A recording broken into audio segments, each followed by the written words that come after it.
예레미야서 31장입니다. 구약성경 예레미야서 31장 31절부터 37절 말씀 우리 서로 함께 봉독하겠습니다.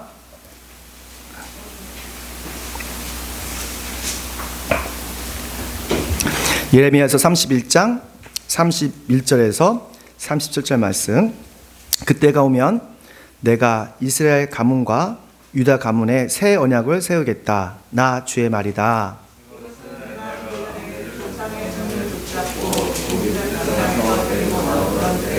새 언약과는 다른 것이다. 내가 그들의 남편이 되었어도 그들은 나의 언약을 깨뜨려 버렸다. 나 주의 말이다.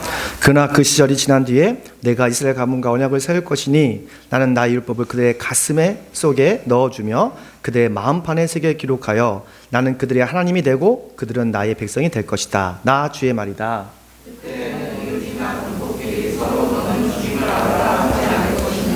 이것은 작은 사람으로부터 큰 사람에 이르기까지 그들이 모두 날아갈 것이기 때문이다. 내가 그들의 허물을 용서하고 그들의 죄를 다시는 기억하지 않겠다. 나 주의 말이다. 낮에는 해를 주셔서 빛을 밝혀주시고 밤에는 달과 별들이 빛을 밝히도록 정하여 놓으시고 바다를 뒤흔들어 파도가 소리를 치게 하시는 분, 그 이름은 만군의 주님이시다. 주님께서 이렇게 말씀하신다. 이 정해진 질서가 내 앞에서 사라지지 않느냐. 이스라엘 자손도 내 앞에서 영원한 민족으로 남아있을 것이다. 나 주의 말이다. 함께 있습니다. 나 주가 말한다. 누가 위로 하늘을 다 재고 아래로 땅의 기초를 다 측량할 수 있다면 나도 이스라엘의 모든 자손이 한 온갖 일들 때문에 그들을 버릴 수 있을 것이다. 나 주의 말이다. 아멘. 네, 말씀의 제목은 새 언약을 마음에 새겨라 라는 제목으로 하나님 말씀 선포하겠습니다. 오늘 말씀을 준비하면서 왜 나는 하나님을 믿는가 라는 생각을 해봤어요. 왜 내가 하나님을 믿고 있지? 여러분 잠깐 생각해 보셨으면 좋겠습니다. 왜 내가 하나님을 믿고 있을까? 어쩌다 보니까 교회 가게 되고 교회 가서 하나님 설교를 듣고 말씀을 보면서 하나님의 큰 사랑을 경험하게 되고 또한 예수님께서 나의 모든 악한 죄악을 용서하기 위해서 자신의 일부가 아니라 자신의 전부를 주셨다는 것을 알았기 때문에 우리가 하나님을 믿게 된 것을 보게 됩니다. 그 또한 죽음 후에도 우리가 끝난 것이 아니라 하늘에 대한 소망을 주셨기 때문인가, 따님이기 때문이라는 것이죠. 사실 예수님을 믿으면 우리가 잃는 것보다 얻는 게 너무 많아요. 그래서 내가 예수님을 믿고 있는 것이 아닌가라는 생각을 해요. 그런데 예레미야는 hil기야 제사장의 아들인데 하나님의 선택을 받았습니다. 근데 하나님의 선택을 받고 얻는 것보다 잃은 것이 너무 많았어요. 예언자로 부르심을 받아서 종교 지도자들의 아들과 귀족들의 어떤 부정부패를 아주 비판하고 책망합니다. 그리고 백성들이 우상 숭배하는 것을 보고 아주 심판의 메시지를 전해요. 그러자 모든 사람들이 예레미야를 공곡의 적으로 생각하게 됐어요. 모든 사람들이 예레미야를 싫어하게 됐습니다. 하나님은 바벨론 심판이 긴박했기 때문에 예레미야에게 그런 말씀하셨어요. 너는 결혼도 하지 말라고. 그러니까 예레미야는 하나님께 선택을 받고 하나님을 믿고 나서 모든 걸 다 잃어버린 거예요. 그리고 또한 예레미야의 말대로 587년에 그 예루살렘 성전은 완전히 파괴되고 백성들은 다 도륙당하는 것을 직접 눈으로 다 보게 됩니다. 아마도 그 상황에서 백성들과 귀족들은 또 예레미야를 원망했을 거예요. 그럼에도 불구하고 이 눈물의 예언자 그 예레미야는 끝까지 하나님의 소명을 지킵니다. 왜냐하면 그 마음 안에 하나님의 언약이 있었기 때문에 그래요. 우리 마음에 하나님의 언약이 있으면 어떤 시련도 끝까지 이겨내는 그런 인내심이 있게 돼요. 마음에 하나님의 언약을 품고 사는 그 예언자에게 하나님께서 새로운 언약을 또한 약속해 줬어요. 그 새 언약은 무엇일까? 또한 포스트 코로나 시대를 우리는 살고 있잖아요. 그럼 우리에게는 어떤 영적 의미가 있을까? 오늘 말씀을 통해서 함께 살펴보겠습니다. 함께 읽습니다. 시작. 새 언약은 아멘. 우리 32절 말씀 보니까 함께 읽습니다. 이것은 내가 그들의 조상의 손을 붙잡고 이집트 땅에서 데리고 나왔던 때의 새 언약과는 다른 것이다. 내가 그들의 남편이 되었어도 그들은 나의 언약을 깨뜨려 버렸다. 나 주의 말이다. 이집트 땅에서 나올 때 세운 언약이 있죠. 그게 바로 시내산 언약입니다. 주님께서 시내에서 모세와 백성들에게 십계명을 만들어 주셨어요. 이 십계명은 하나님의 백성으로서 반드시 지켜야 할, 살아가야 할 인생 매뉴얼이었어요. 근데 이 십계명은 왜 중요하냐면 이 성경 전체가 성령의 은혜를 받아서 성령의 사람들이 쓴 거거든요. 그런데 하나님께서 직접 쓰신 글씨체가 있어요. 그게 뭡니까? 십계명이에요. 그만큼 십계명은 너무너무 중요한 거예요. 10가지의 계명이죠. 하나님의 백성으로서 살아야 할 그 매뉴얼이죠. 여러분 다 생각나십니까? 첫 번째는 너는 나 외에는 다른 신을 섬기면서는 안 된다. 두 번째는 우상을 만들지 말라. 세 번째는 나의 이름을 함부로 부르지 말라. 네 번째는 안식을 지키라. 그죠? 부모님을 공경하라. 살인하지 말라. 거짓말하지 마라. 또 뭐죠? 그죠? 그다음에 간음하지 말라. 그 마지막으로 네 이웃을 탐내지 말라. 탐욕에 대해서 주님께서는 말씀하고 계십니다. 근데 이 십계명을 우리가 넓게 생각하면 모세오경이에요. 그리고 이 모세오경을 압축하면 바로 십계명이 되는 거예요. 그만큼 이 십계명은 성경의 가장 중요한 말씀이 되는 거예요. 우리가 이 말씀을 우리가 지킬 때에 이 돌판에 새긴 이 말씀을 지키면 우리는 하나님의 보물이 될 것이라고 말씀하고 있어요. 출애굽기 19장 5절 말씀 보니까 이제 너희가 정말로 나의 말을 듣고 내가 세워준 언약을 지키면 조건물이죠. 너희는 모든 민족 가운데서 나의 보물이 될 것이다. 뭐가 된다고요? 나의 보물이 될 것이다. 온 세상이 다 나의 것이다. 그러므로 너희는 내가 선택한 백성이 되고 너희 나라는 나를 섬기는 제사장의 나라가 되고 너희는 거룩한 민족이 될 것이다 라고 말씀하고 있어요. 얼마나 멋진 말씀입니까? 만약 우리가 뭘 지키면, 언약을 지키면, 이 십계명을 지킨다면, 우리 마음속에 간직한다면 하나님의 보물이 되고 모든 백성들에게, 모든 민족에서 제사장의 나라가 된다고 약속하셨어요. 우리 성경을 쭉 읽다 보면 언약이 참 많이 있습니다. 뭐가 있습니까? 첫 번째, 노아와 맺은 언약. 무지개. 언약의 징표를 무지개 해주셨잖아요. 또 뭐가 있어요? 아브라함과 맺은 언약이 있어요. 바로 할례예요. 즉 우리 몸에, 사람의 몸에 흔적을 남겨주셨어요. 그만큼 말씀을 지키라는 거예요. 그리고 모세와 백성들에게 주신 언약, 오늘 말씀 뭐예요? 십계명과 안식일이에요. 안식일의 완성은 예수님이시고 또한 주일이죠. 이 주일에는 그런 안식일적인 의미가 있는 거예요. 이것을 지키면 하나님께서 여러분을 보물처럼 귀하게 여기신다고 말씀하셨어요. 하늘의 별처럼 여기신다고 말씀하셨어요.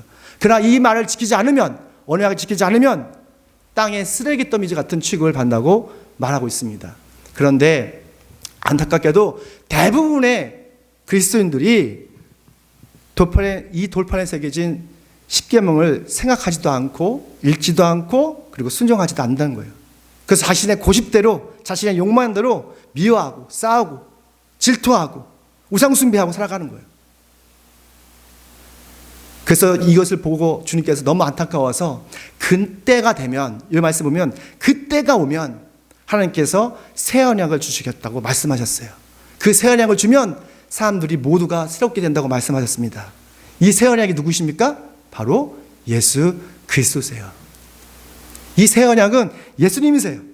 여러분 믿으시죠? 누가복음 22장을 보시면 유월절에 예수님께서 사랑하는 제자들과 함께 마지막 저녁 식사를 하게 되었습니다. 그리고 제자를 다 앉히신 다음에 저녁밥을 드시는 거예요. 평소처럼. 그 떡을 탁 뜨셨어요. 쫙 뜨시고 제자들에게 주십니다. 너를 위해 준 나의 몸이다 라고 말씀하셨어요. 그리고 포도주 잔을 드셔서 나눠주셨어요. 그러면서 말씀하시기를 이 잔은 너희를 위해서 흘리는 언약의 피, 새 언약의 피다라고 말씀하셨어요. 새 언약이 바로 예수님의 살과 피였던 거예요. 이 새 언약을 우리 마음에 새긴다는 것은 바로 예수님의 살과 피를 먹는 거예요. 예수님을 나의 주, 나의 하나님으로 영접하는 거예요. 그러면 우리는 예수님의 몸의 일부가 되는 거예요. 예수님의 몸의 일부가. 요한복음 15장 5절 말씀, 나는 포도나무요 너희는 가지다. 너희가 나를 떠나서는 아무것도 할 수가 없다. 로마서 12장 말씀 보니까 그리스도 안에서 한 몸을 이루고 있으며 각 사람은 서로 지체입니다 라고 말하고 있습니다. 즉 그리스도의 몸과 하나가 된다는 겁니다. 마음에 물들고 새 언약을 우리의 마음판에 새겨보십시오. 그러면 예수 그리스도의 몸의 일부가 될 것이고 그 예수 그리스도의 일부를 통해서 우리는 하나님의 놀라운 특권을 누리게 됩니다. 그게 뭐냐면 바로 이것이에요. 읽겠습니다. 시작. 새 언약을 마음에 새기면 아멘. 하나님을 아는 백성이 되는 거예요. 33절 하반절 말씀 보니까 나는 나의 율법을 그들의 가슴에 속에 넣어주며 그들의 마음판에 새겨 기록하여 나는 그들의 하나님이 되고 그런 나의 백성이 될 것이다. 나 주의 말이다 라고 말하고 있습니다. 그러면서 그들이 모두 나를 알게 될 것이다. 34절 말씀 보면 그들이 나를 알게 될 것이다. 우리가 하나님에 대한 지식으로 사는 것과 하나님을 아는 것은 다릅니다. 하나님에 대한 지식은 돌판에 새겨진 언약이라면 우리가 하나님을 아는 지식은 마음판에 새긴 새 언약이에요. 하나님의 선택을 받은 사람이라도 하나님을 알지 못하면 자신의 고집대로 살 수밖에 없어요. 그러다가 허무한 인생을 살아가는 것이죠. 이스라엘 왕정 시대가 시작할 때에 하나님께서는 한 사람을 뽑으셨어요. 아주 작은 지파였던 베냐민 지파였던 사울을 선택하셨어요. 그 사울을 선택하시고 이스라엘의 영광스러운 초대 왕으로 삼아주셨습니다. 그런데 사울은 하나님에 대한 지식이 있었어요. 그러나 하나님을 아는 지식은 부족했던 것 같아요. 그래서 사소한 하나님의 명령을 자꾸 불순종해요. 이것 좀 해줘 라고 하면 안 해요. 왜냐하면 하나님에 대한 지식이 있지만 하나님을 알지 못한, 하나님을 경험한 지식이 없기 때문에 그래요. 어느 날 하나님께서 사울 왕을 부르셔서 하나님의 군대를 보내십니다. 그리고 나서 저 아멜렉 족속을 아이들부터 어른까지 다 진멸시켜. 그리고 소, 양, 그리고 이 모든 것들 다 전멸시켜야 돼 라고 말씀하셨어요. 너무 하신 거 아닌가 라는 생각할 수가 있지만 그만큼 아멜렉 족속이 너무도 우상숭배를 하고 잔인한 일을 너무 많이 했어요.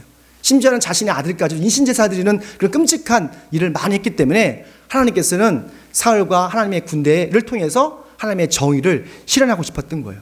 드디어 사울 왕이 군대를 이끌고 갑니다. 그리고 하나님의 약속대로 아멜렉을 쳐부시고 승리를 했어요. 승리하니까 주변에 많은 소떼들이 너무 많은 거예요. 양떼들도 너무 많은 거예요. 그래서 갈등이 생기는 것이죠. 근데 하나님께서는 하나님에 대한 지식이 있기 때문에 분명히 다 죽이려 했는데 그러면 다 죽이지 않고 병든 것만 죽이자, 약한 것만 죽이자라고 다 죽입니다. 그리고 건강한 것들, 양과 소와 이런 걸 다 살려줬어요. 심지어는 그 아멜렉의 왕까지도 살려주셨어요. 사무엘상 15장 9절 말씀. 그러나 사울과 그의 군대는 아각뿐만 아니라 양떼와 소떼 가운데서 가장 좋은 것들과 가장 기름진 것들을 남겨두었다라고 말합니다. 잘 보십시오. 사울 왕은 하나님을 모르는 사람이 아니에요. 하나님에 대한 지식이 있었지만 하나님을 아는 지식이 없었기 때문에요. 즉 돌판에 새겨진 십계명은 알았지만 마음에 새겨진 새 언약은 없었어요. 그리고 자신의 생각대로 하나님의 말씀에 명령에 불순종하는 것을 보게 돼요. 그러자 하나님께서 마음이 너무 아프셔서 그 속마음을 사무엘에게 털어놓습니다. 그게 사무엘상 15장 11절 말씀 보면 사울을 왕으로 세운 것이 후회된다. 하나님께서 하신 말씀이에요. 사울을 왕으로 세운 것이 후회가 된다. 그가 나에게 등을 돌리고 나의 명령을 따르지 않았다. 저는 이 말씀 준비하면서 큰 충격을 받았어요. 만약에 하나님께서 여러분을 선택하시고 선택하셨죠. 목사로, 장로로, 집사로, 권사로 선택했는데 그 사명을 잘 감당하지 못하는 거 보면서 내가 너희를 선택한 것을 참 후회한다 라고 말씀하신다면 얼마나 좀 충격이 아닐까요? 하나님께서 여러분을 선택하신 목적은 세상의 빛과 소금이 되라고 선택하셨어요. 하나님께서 여러분을 선택하신 것은 하나님의 보물로 살라고 선택하신 거예요. 세상의 제사장으로 살라고, 선교적인 삶을 살라고 여러분을 선택하신 거예요. 우리가 그 거룩하신 부르심에 순종할 때 주님께서는 후회하지 않으시고 주님께 기쁨이 될 걸 믿습니다. 저와 여러분이 그런 하나님의 기쁨이 되기를 축원합니다. 그래서요, 우리는 하나님을 아는 지식이 필요해요. 하나님에 대한 지식보다도 하나님을 아는 지식이 필요해요. 하나님의 아는 지식은 새 언약이 되신 그 예수 그리스도를 믿고 그 말씀에 순종하는 거예요. 예수님께서 우리에게 새로운 계명을 주셨습니다.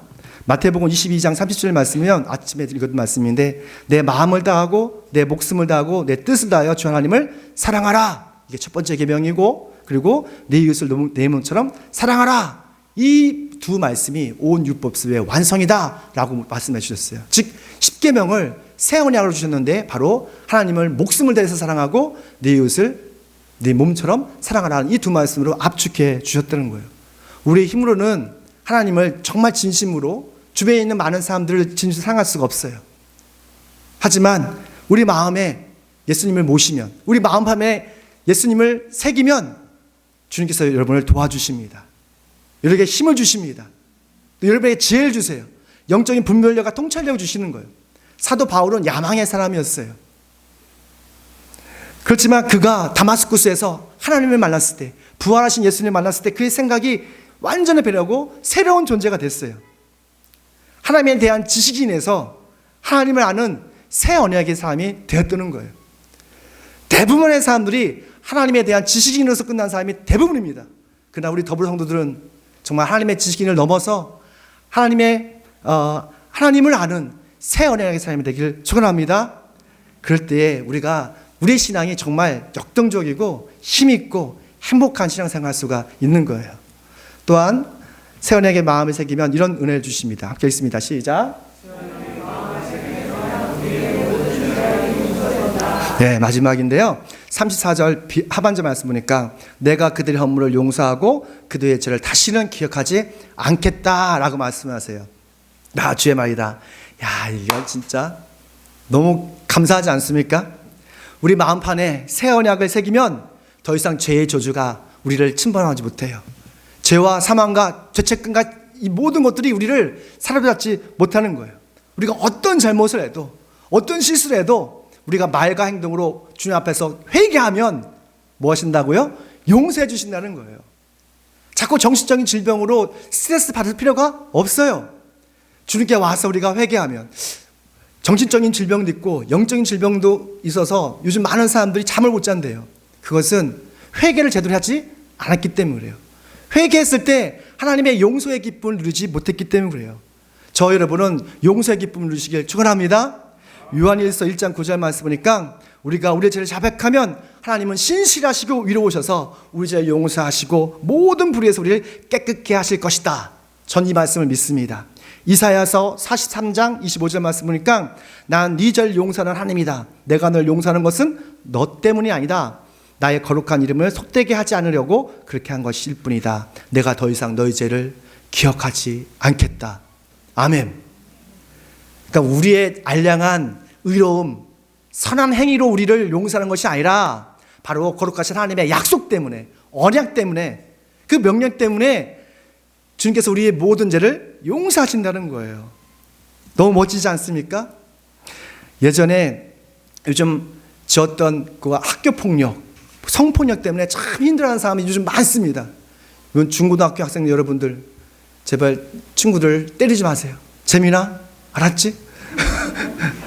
그리고 나중에 10년 후, 20년 후 이게 메이저리그 갔을 때 또 위험이 처할 수도 있어요. 여튼 학교폭력, 성폭력, 이거 5년 전, 10년 전, 20년 일을 들춰내서 막 괴로워하더라고요. 요즘 LH 공사들이 부동산 투기 때문에 많은 힘들어하더라고요. 어떤 분들은 양심의 가책 때문에 자살하신 분들 계시더라고요. 어떻게 보면 세상 부조리에 대해서 우리가 죄와 죄악에 대해서 비판할 수는 있어요. 그런데 그 사람들도 예수님 안에서 용서받아야 할 하나님의 백성이라는 것을 잊어서는 안 돼요. 진정으로 주님께 나와서 우리가 회개를 하면 주님께서 그들도 용서해 주십니다. 예수님께서 오신 목적은요, 의인을 불러온 게 아니에요. 저와 여러분처럼 허물도 많고 실수도 하고 죄를 짓는 사람들 부르셔서 우리를 의롭게 하기 위해서 오셨던 거예요. 예수님의 은혜 없이 살 수 있는 그런 거룩한 사람도 없고요. 또한 예수님의 피로 용서받지 못한 사람도 아무도 없어요. 저 여러분 모두가 예수님의 피로 깨끗이 될 걸 믿습니다. 전 그 용서의 기쁨을 누렸으면 좋겠어요. 그래서 마음판에 세연에게 있는 우리는 날마다 하나님께 회개의 기도를 하셔야 돼요. 그리고 감사의 기도를 하셔야 돼요. 그러면 세상에 알 수도 없고 누릴 수 없는 그런 용서의 기쁨과 회복을 경험하게 될 것입니다. 함께 기도하겠습니다.